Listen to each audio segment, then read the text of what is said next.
F1 படத்தோட கிளைமேக்ஸுக்கும் நம்மளோட மன அமைதிக்கும் ரொம்பவே நெருங்கி தொடர்பு இருக்குது. நம்மளுடைய கலாச்சாரத்தில் எல்லா வகையான கலைகளும் மோஸ்ட்டாக கடவுளுக்கே அர்ப்பணித்தாங்க. அது ஏன்னு கொஞ்சம் யோசிச்சு பார்த்தீங்களா? ஆனால் இன்றைக்கி உருவாகக்கூடிய கலைகளோ இல்லை கலைகளை செய்யக்கூடியவங்களோ மோஸ்ட்டாக பார்த்தீங்கன்னா பணத்துக்காகவும் பெயருக்காகவும் பாராட்டுக்காகவும் மட்டும்தான் கலைகளை இன்னமும் உயிரோடு வச்சுருக்கிறாங்க. அதனாலேயோ என்னவோ தெரியலப்பா, இன்றைக்கி அந்த ஆர்ட்டை பண்ணுறவனும் சரி அதை பார்க்குறவனுக்கும் சரி சீக்கிரமாக போர் அடிச்சிருது. இதுக்கான மூல காரணம் என்னன்னு பார்த்தீங்கன்னா, அந்த கலையை வெறும் காசுக்காக மட்டும் அடமான வச்சதுனால தான்.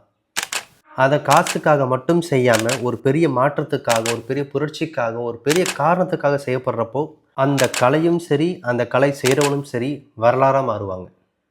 பணத்துக்காகவோ பாராட்டுக்காகவோ ஒரு கலைஞன் அந்த கலையை செய்கிறப்போ கண்டிப்பாக அவனுக்கு மேலோட்டமான ஒரு சந்தோஷம் கிடைக்க தான் செய்யுது. ஆனால் ஆள் மனசில் என்றைக்குமே ஒரு வெறுமை இருந்துக்கிட்டே இருக்குது. அதற்கான மூல காரணம் நீங்கள் அந்த கலையினுடைய உச்சத்தையோ இல்லை ஆழத்தையோ போய் பார்த்ததே கிடையாது. ஆனால் நம்ம முன்னோர்கள் அவங்களுடைய கலையை பயன்படுத்தி இந்த ரெண்டுத்தையும் கடந்து இந்த பரமாத்மாவையே பார்த்தவங்க. அவங்களுடைய அந்த கலை திறமைக்கு இயற்கை அடிப்படையும் ஏன் கடவுளே இறங்கி வருவாருங்க. இதெல்லாம் மனசில் வச்சுக்கிட்டு இப்போ இந்த சீனை பாருங்கள். We can't pay much. Not about the money. So what is it about? Because in that moment, I'm flying.